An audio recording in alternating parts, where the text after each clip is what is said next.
ಕಳೆದ 19 ವರ್ಷದಿಂದ ಇದೇ ವೃದ್ಧಾಶ್ರಮದಲ್ಲಿ ನಾನು ಹುಟ್ಟುಹಬ್ಬ ಮಾಡ್ಕೊಂಡು ಬರ್ತಾ ಇದ್ದೀನಿ.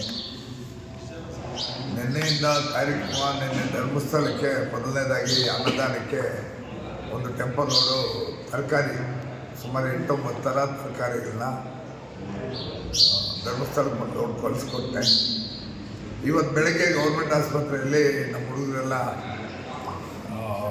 ರೋಗಿಗಳಿಗೆ ಬ್ರೆಡ್ಡು ಹಣ್ಣು ಹಪ್ಪಳು ಎಲ್ಲ ವಿತರಣೆ ಕಾರ್ಯಕ್ರಮ ಇತ್ತು. ಅದಾದಮೇಲೆ ತರಕಾರಿ APMC ಮಾರ್ಕೆಟಲ್ಲಿ ಶ್ರಮಜೀವಿಗಳಿಗೆ, ಕೂಲಿ ಕಾರ್ಮಿಕರು, ಹಮಾಲಿಗಳು, ಕೃಷಿ ಕಾರ್ಮಿಕರು, ರೈತರು, ತುಂಬ ದೂರದಿಂದ ಬಂದಂಥ ರೈತರು ಎಲ್ಲರೂ ಸಿಹಿ ಊಟದ ವ್ಯವಸ್ಥೆ ಇತ್ತು. ಅದು ಮುಗಿಸ್ಕೊಂಡು ಈಗ ಇನ್ನೂ ಒಂದು ಕಡೆ ರಂಗಸ್ಥಳದಲ್ಲಿ ಒಂದು ವೃದ್ಧಾಶ್ರಮ ಇದೆ. ಅಲ್ಲಿ ನಾವು ಬರೋಕ್ಕಾಗಲ್ಲ, ನೀವೇ ಊಟ ಕೊಟ್ಬಿಡಿ ಅವ್ರಿಗೆ ಅಲ್ಲಿರೋರಿಗೆಲ್ಲ ಅಂತ ಅಲ್ಲಿ ನಡೀತಾ ಇದೆ ಊಟ ಈಗ ಅಲ್ಲಿ ವೃದ್ಧರಿಗೆ. ಅದಾದಮೇಲೆ ಇಲ್ಲಿ ಈಗ ಎಲ್ರಿಗೂ ಹೋಳಿಗೆ ಊಟ ಹಾಕಿ ಅದು ಪ್ರತಿ ವರ್ಷದಂತೆ ಮಾಡ್ತಾ ಬರ್ತಾ ಇದ್ದೀವಿ. ಇದು ನನ್ನ ಕಾರ್ಯಕ್ರಮಗಳು. ಬಾಬಾ ಎಷ್ಟು ದಿವಸ ಶಕ್ತಿ ಕೊಟ್ಟಿರ್ತಾನೋ ಆ ದಿವಸನೂ ನಮ್ಮ ಅಭಿಮಾನಿಗಳು ಎಲ್ಲ ಭಾಳಷ್ಟು ದೂರದಿಂದ ಬಂದು ಭಾಳ ಅಭಿಮಾನದಿಂದ ಶುಭ ಹಾರೈಸ್ತಾ ಇದ್ದಾರೆ.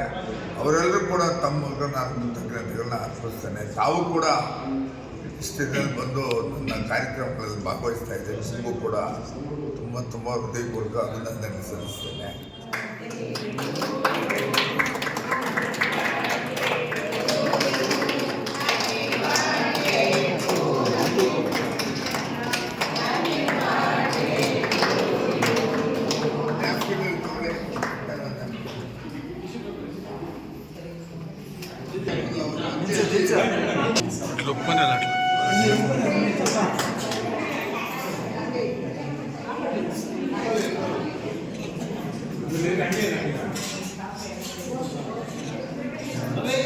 No.